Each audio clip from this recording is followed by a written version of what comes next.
There's a term that's been going around on the cable news in the United States recently called taco. I don't know if you've heard of the taco, No, what's that? and that stands for Trump always chickens out. Hello all together. I'm very pleased to welcome once again Mr. Andrij Dobriansky in the channel here, Talk for Ukraine. Andrij Dobriansky is the spokesman of the Ukrainian Congress Committee of America, UCCA. They are representing about 2 million Ukrainians in the United States. Andrij is one of the most prominent experts on Ukraine in American television, and he also has numerous and regular appearances in Ukrainian television. My name is Christoph Müller. I'm a German musician and cartoon artist and make videos for Ukraine here on YouTube. If you want to support the channel, please like and subscribe and write the comments down in the section below. Everything will be read and answered.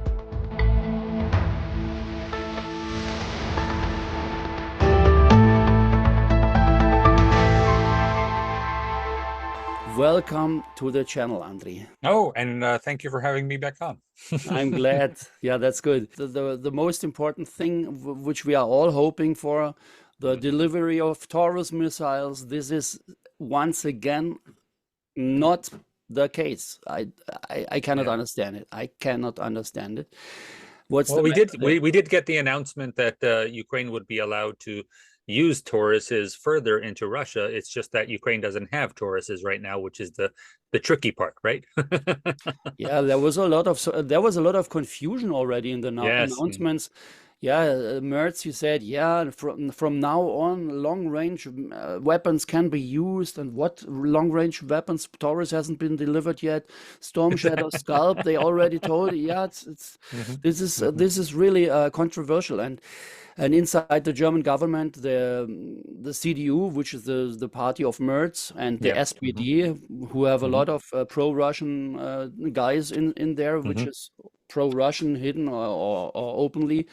Open, yeah. So this is really a ridiculous thing, and me as a German, I feel really depressed about all that. That there's no more wisdom in the German elite and in the German society too, and the German media. But I don't think you'll trade your position for mine or trade your leadership for mine at the moment. However, so of course not. Of course not. I imagine how you are feeling, Andrij, when. I already asked this for you. I asked this question the last time. How do you feel now with Trump? This must be a feeling like being a German under Adolf Hitler, I think. Is it? Well, no, it's not. It's not quite that. There's definitely different elements to it. Just in the last few days, we know that there was a video of former Vice President Kamala making those similarities about the administration under Trump and the difference and the similarities to what happened in the 1930s in Germany. However, it is one thing that happened in the 1930s was a consolidation of power, and we're having a consolidation of power, but we also didn't have that much eradication of agencies without a substitution. That is the question. That's the questioning part. That is unique. Yeah, that is really unique. So they had this plan to come up with Doge. They came up and they are wrecking. I made a nice drawing. I want to show you, if I may. So absolutely. So I admit it was part of the drawing has been done by ChatGPT. Well, it's not okay. Now here is the wrecking ball. Yes, the wrecking ball. Trump is really something like a wrecking ball. He has no respect of all those world-based order, the rules-based order, 78 years of stability and democracy and rules. It's all gone now, it seems to me. And here it's really, and there have been several leaders of the United States that had a similar outlook on things needing to be completely changed.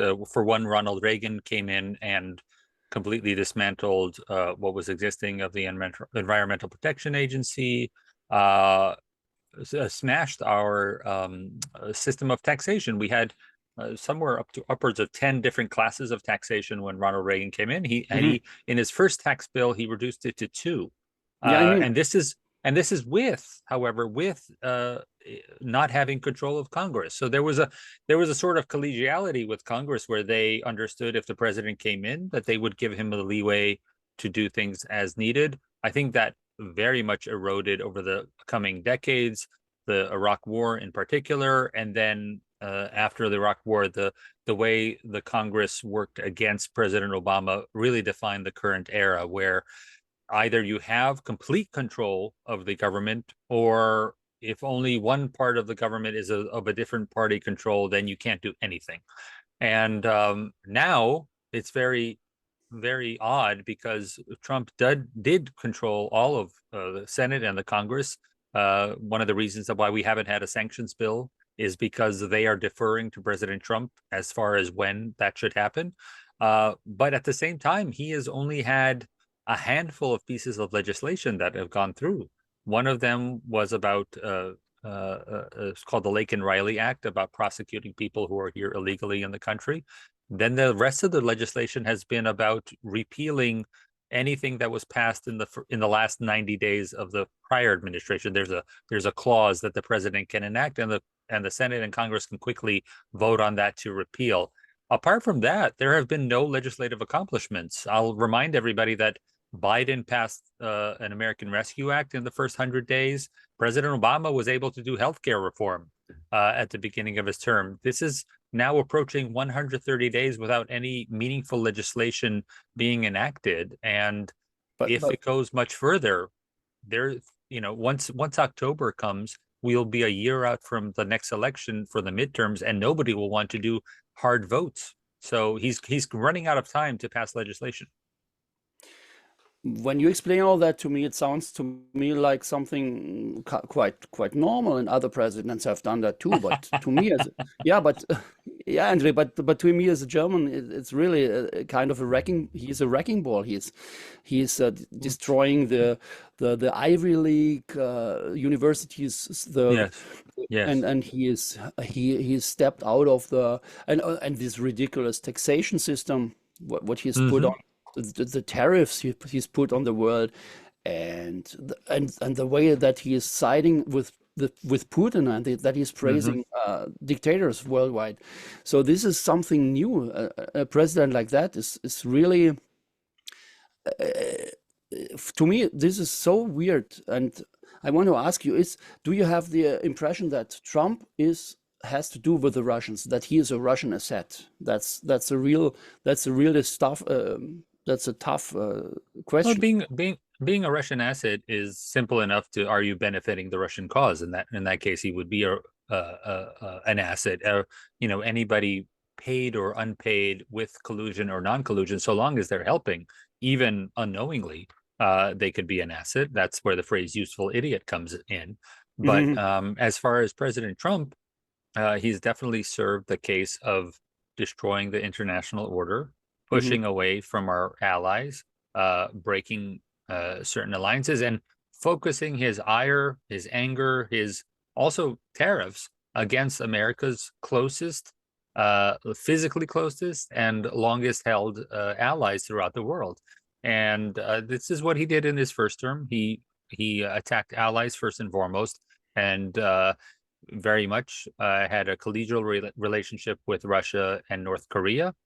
Didn't do that much as far as other regimes in the world, but now he seems to be repeating the policies of Barack Obama, especially Barack Obama's second term, in as much as he's really seeking an accord with Iran, which is what a signature accomplishment of Barack Obama's second term, as opposed to doing anything about Ukraine. But similarly here, he's less focused on upholding the NATO alliance and more interested in achieving some kind of what in his mind is an accord in the Middle East. But we'll see what happens in the next coming weeks, I guess. Yeah, I have the impression that he's really annoyed by the Ukrainian case, and he wants to get rid of that some sort of. And you, as an Ukrainian, you don't want that. You want American support for Ukraine, and you want a strong NATO alliance, but Well, all he did those. say he's going to finish things in 1 day, and it's been 130 days for Ukraine. And it's also been the same case with the situation in Gaza. That's a situation also that he complains that he wasn't in charge of, that Biden allowed this to happen.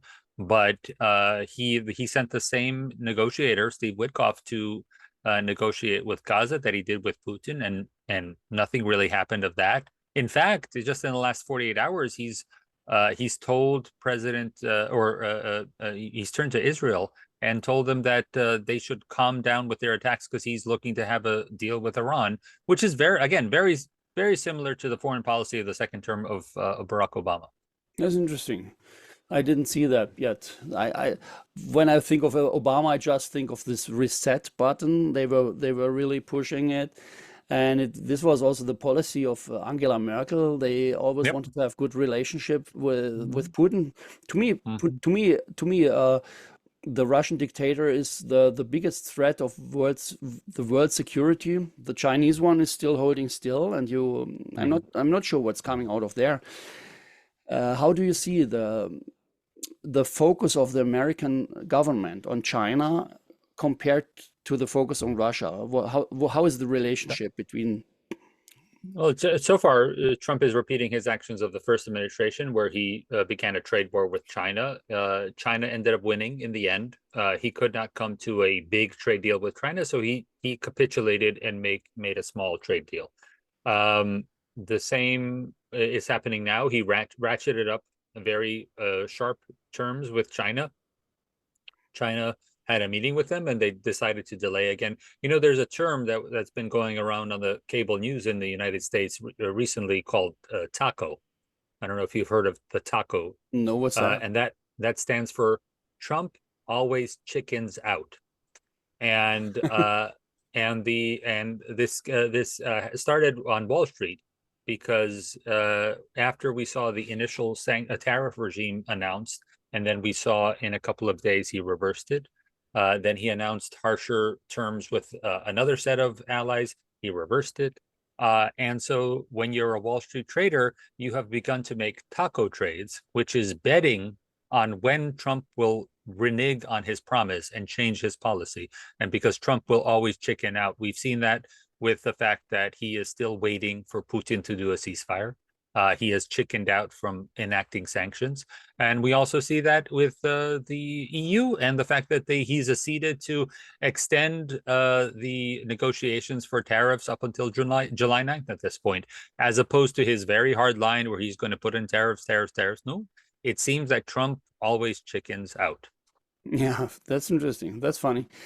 Uh, we as Europeans here, we feel now in the middle of something. There is on the right hand, it's in the east, there is Russia threatening everybody, especially making war in Ukraine. And on the over the Atlantic, there was our best friend, the United States of America. And I still hope, and many of us hope, that a lot of the population, they are still loving the relationship with Europe. But Trump and Vance and so on, they really don't like Europe. So we are kind of abandoned also from them.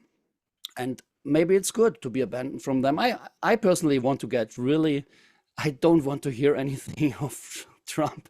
And so I have the feeling that we in Europe, we must really now grow up and become adults. That's my personal feeling. But what kind of suggestion would you have for the Europeans? Well, I'm one to think that Europe has always been the adults. That they have just in line with U.S. policy. U.S. policy was in favor of not having an armed Europe. We did this specifically after World War II to not Right. and it wasn't just Germany. This is about not having a militarized France. France conquered many territories, Spain, the UK. It was all about controlling the arms buildup in Europe, and that was a specific policy by the United States. And they would send the 10,000 troops to Germany. They would send they would have the largest navy in the world patrolling just so they would not see an arms buildup in Europe, and that was the trade-off. And Europe would benefit by not just rebuilding, but being a powerhouse of trade and having a strong asset base to Right. be a stable economy. I think the longer we go with not just President Trump, but there have been numerous presidents that have tried resets over the years with the international world order. Not, I agree with you, not as far as President Trump, who seems to be particularly adamant about breaking up the international alliances. But I think I agree with you that there are people in Europe who really don't want to lose this friendship, but there are also people, and they are growing, who are advocating for Europe to figure out a system of its own that doesn't have to rely on an America that doesn't seem to make up its mind, whether it's going to stand with Europe or not, whether it's going to have peaceful negotiations or hard trade tariffs. It seems to vacillate too much, and you can't do any investing if you have this kind of radical change on a regular basis. Yeah, we have in Europe just the problem of so many different opinions, and which is really disturbed by a lot of disinformation, which is coming from Russia. I think I'm pretty sure, and this disinformation also spreads to America, and I'm also pretty sure that the outcome of the elections for Trump also is because of this Russian disinformation. And so, I was speaking at a pardon Yeah, me? I was speaking at an event last week or so, and it was the day that no, it was 2 weeks ago, because it was the day that the coalition was visiting Kiev. So it was Hmm. Merz, Yeah, Macron, yeah. Poland, and Starmer also. Yeah, Tusk and Starmer. Tusk and Starmer, and of course we had the Russian disinformation after the fact, when there was the screenshot taken of the video inside the train car where they said that the tissue paper was made to look like some cocaine Yeah. that the leaders were doing. And so obviously in all the countries of those four leaders, there are political parties that are aligned with the aims of Russia. Mhm. And we know that those political parties put out the fact that all those four leaders were using drugs Mhm. in concert with the disinformation coming out of there. But it was also interesting because that very same day, there was another bit of misinformation that came out, and it was about a physical piece that was actually real, which is the memorial that was made to the defenders of Kursk in Russia. And we're not quite sure what happened here, but there was of the several pictures included in the Russian heroes of Kursk, was the image of a porn star from America from the 1990s. He obviously wasn't serving in Kursk, so we don't know. We don't know if this was a case of actors fooling Russia into believing that this was somebody submitted his name and picture saying, my father was a hero and you should recognize him on this memorial, or was it the case that, as Russia often does, simply gather images from the internet and invent them as heroes online? So Yeah. it was but it all happened in one day. This conflation of disinformation, the cocaine as well as the porn star who was a hero of Kursk. So Yeah, that brings me to the question: why are we always listening to them once and once, always over and over again, and discussing what they have said, and is that true or not true? Why don't we just shut them down and press the mute button? Don't listen any time again what Putin and his media put out. But it's not possible, huh? In times of the internet, you cannot press the mute button, especially not when Twitter, former Twitter, now X, is owned by Elon Musk. yes.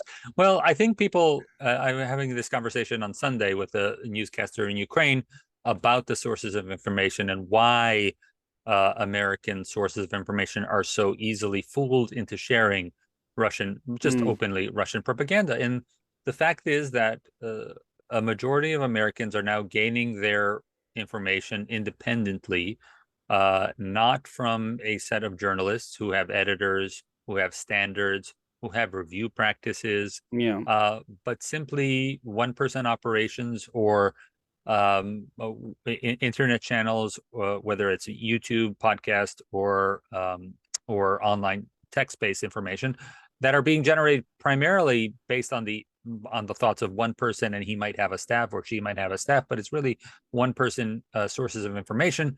And there is no, this is where free speech comes in. There's no turning to the government to censor them because they have the right of free speech. This is a loophole in free speech laws that, especially in countries like the United States that have it enshrined in their constitution, it's very difficult to battle these kind of sources of information unless you battle people on a one-to-one basis. And unfortunately, for those of us who care about the future of the world, we need to be as brave as those soldiers and the children of Ukraine who are brave enough to stand up to foreign invasion.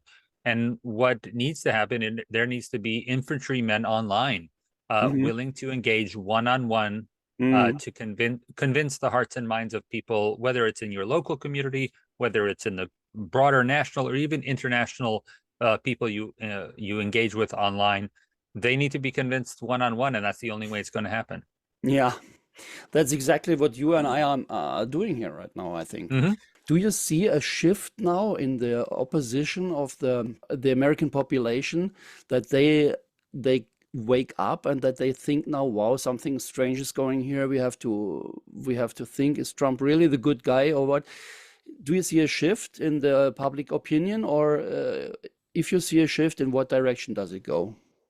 I think that depends on what you define as a shift, because there are some frames of reference that you could look at the fact that the Trump administration was very well organized. After the election, they had an entire plan of how to staff the government, what messages they were going to do, how they were going to space out their presidential memorandums that he signs every day.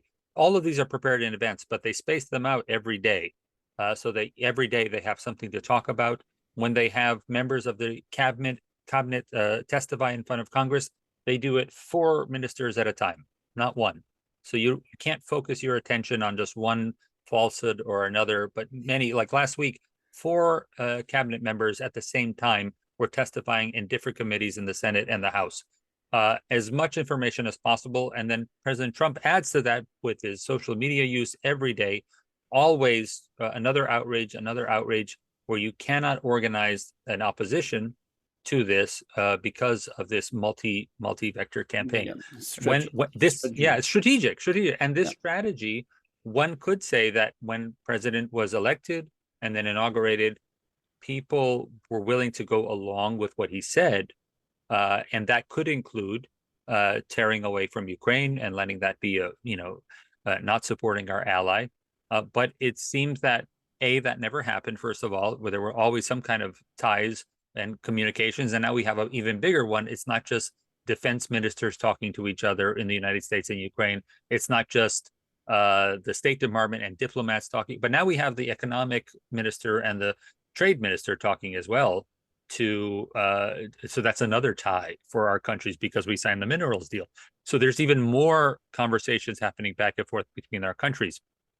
Now, what has happened is that the promise was that everything would be done in one day, and that clearly hasn't happened. So the people who support Trump and still actively engage online, they have been wondering why that is, why it hasn't happened. Why hasn't Putin done what President Trump has said he was going to do? And I think in that sense, it is only through one-on-one conversations or these kind of outlets where we are able to explain to people that, that promise that you were given was a false promise, but there is a way out of this, and the way out of this is working together with your allies, much in the same way that Ukraine was there ready with the minerals deal, even though no piece of legislation really happened that was of consequence for the United States in his first 100 days. No international deal was of consequence in his first 100 days, but what was? The minerals deal with Ukraine. Ukraine stood by the United States and gave Trump an accomplishment that he could pin on his board of accomplishments for his first 100 days. The biggest one was Ukraine. And I think Europe and Ukraine are in the same boat where they are waiting and waiting for members of the Trump administration to realize that the best possible way forward is with standing with your allies and not trying to do something foolish with the Russian government. The NATO is a strong alliance. And in the moment, the NATO is really weakened because of Trump, because we are looking to the NATO summit, which is coming, and I am kind of afraid, even, and I'm afraid, skeptical. I don't think that there will be a very good outcome from this. Already Trump has tried to step out of the NATO the first time, and maybe this time he will do it. This can happen.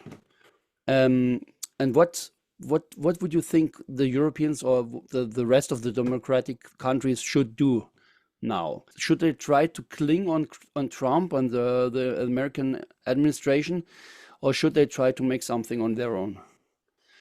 Well, I think again, and I mentioned this earlier, there are forces, there are thoughts in Europe that it's time to start planning and time to start acting by itself, by making a stronger industrial base, including military weapons out of Europe, perhaps having a central sort of investment that counters U.S. Treasury system and the Treasury bonds that the entire world invests in to make the dollar the lingua franca of the world.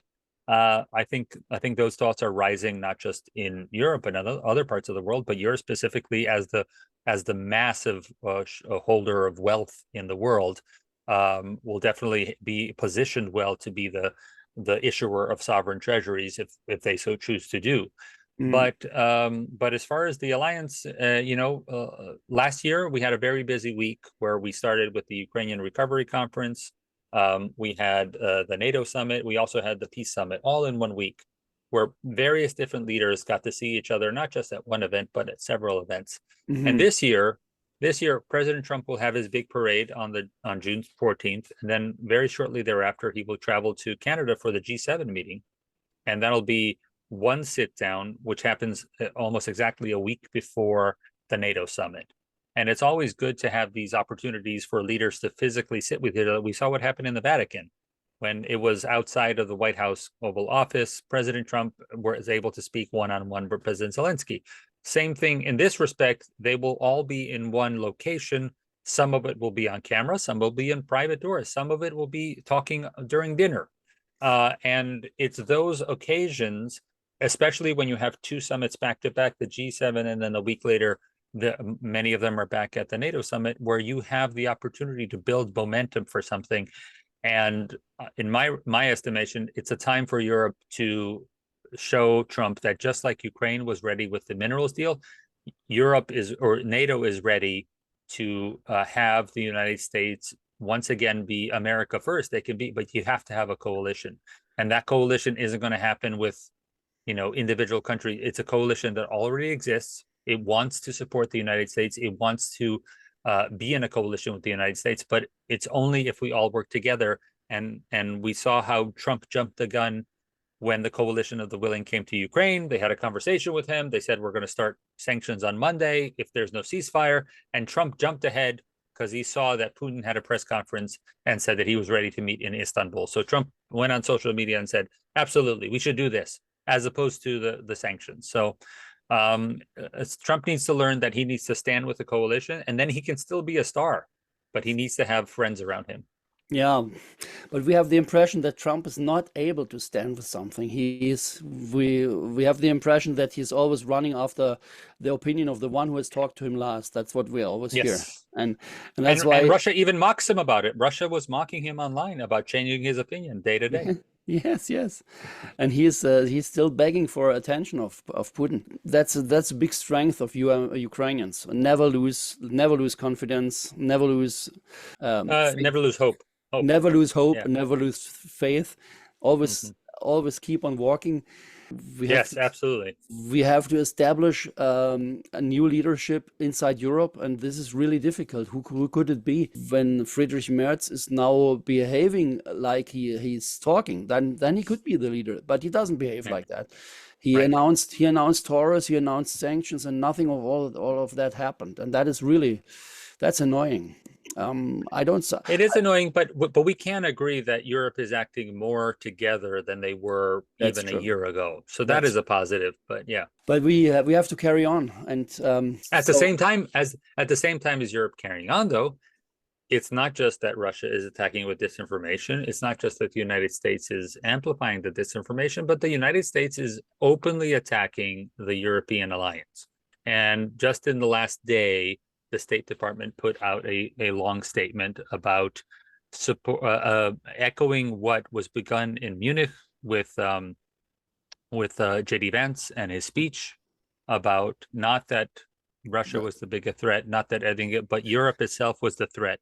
That's full of And lies. Incredible. of course, but Yeah. I hope you saw the statement in the last 24 hours from the State Department. No, this I didn't see. Tell me. Yes, they put it out on the State Department Substack, and it was addressed specifically supporting. They name AfD in it.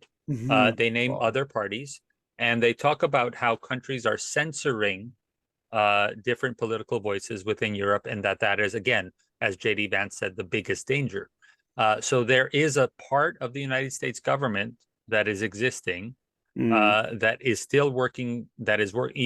We earlier had the thought: has there been a change of mind? There's still a big part of the government, the new government, that is working to actively destroy what is existing in Europe. Yeah. Yes, yeah, I'm pretty aware of that, and this is so ridiculous, and we still don't have a recipe how to treat this, because they are so full of awe of the big American government, the most important country in the world, the most powerful country, and whatever they say, even if it's the biggest nonsense, we have to find some sense in it.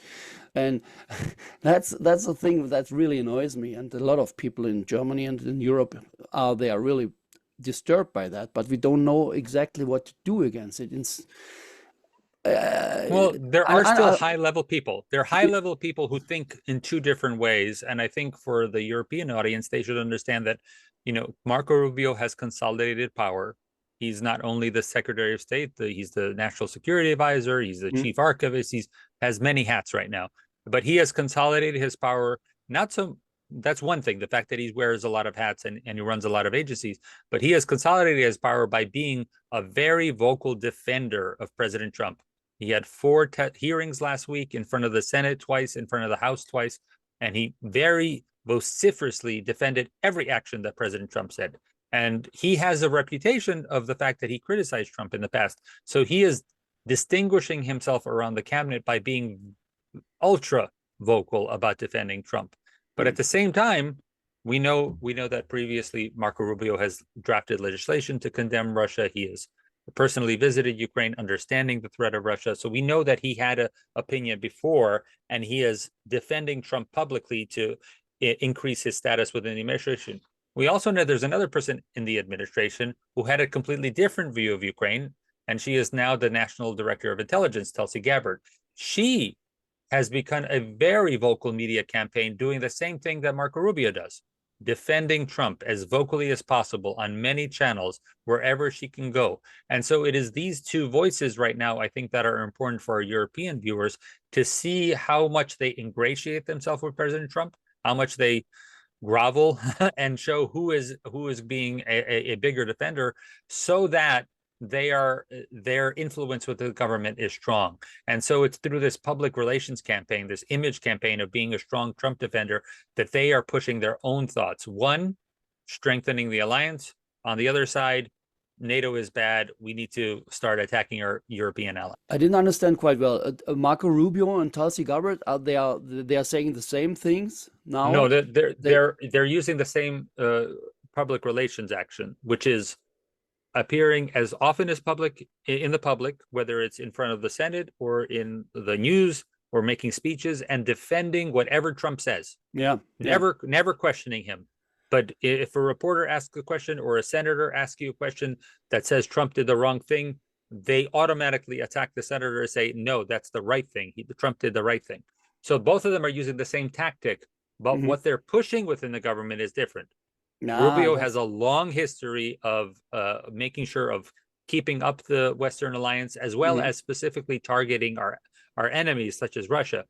Tulsi, on the other hand, has very vocally, we all know, it has been in support of Russian disinformation, the Russian strategy in Syria. She visited Syria and Bashar al-Assad. We know that her view of the world is radically different. Yeah, okay, so they didn't change. And what about Lindsey Graham? he is also has been a strong supporter of Ukraine.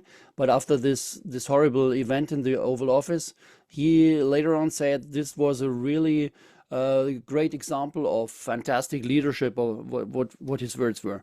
So he Yes. completely changed his opinion, And then he and, changed the next and week then he changed also, and again. he changes and changes. But I think it's the same perspective you have of the Chancellor Merz. And we appreciate a lot of the words, but where are the votes? Yeah, And that's the so bit. we appreciate the words about the Taurus, but where's the delivery?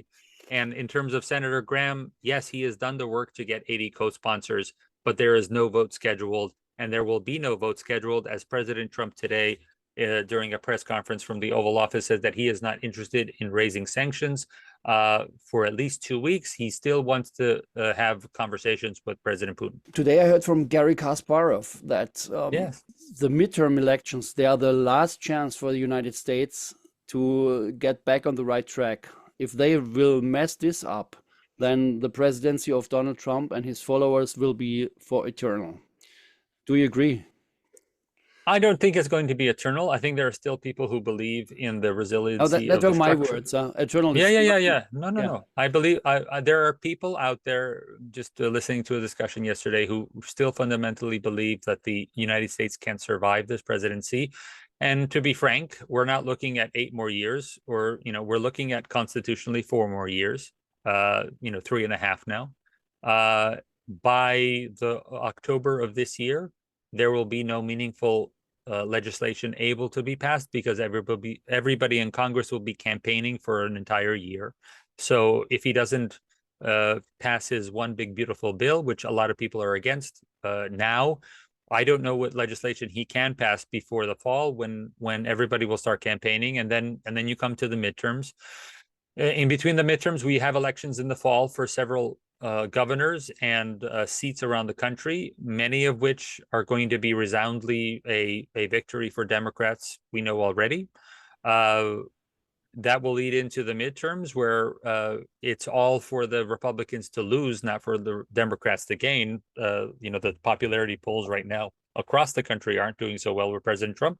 And the big problem for President Trump is that when he himself isn't running, his supporters don't vote for other people.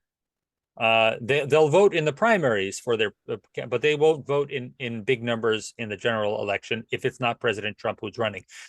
We saw that in his first term, that nobody would vote for his candidates in the midterm elections then, and it's all but expected that in the midterms now the same thing will happen. President Trump is a unique person where he is able to say things without any repercussions, and similarly, he's a unique candidate where he can motivate Republican voters far more than anybody else, but they will only vote for him and not anybody else. Yeah, It means that until that time, there's nobody else to work with but the Republican Party in Congress right now, because there is no power that the Democrats have.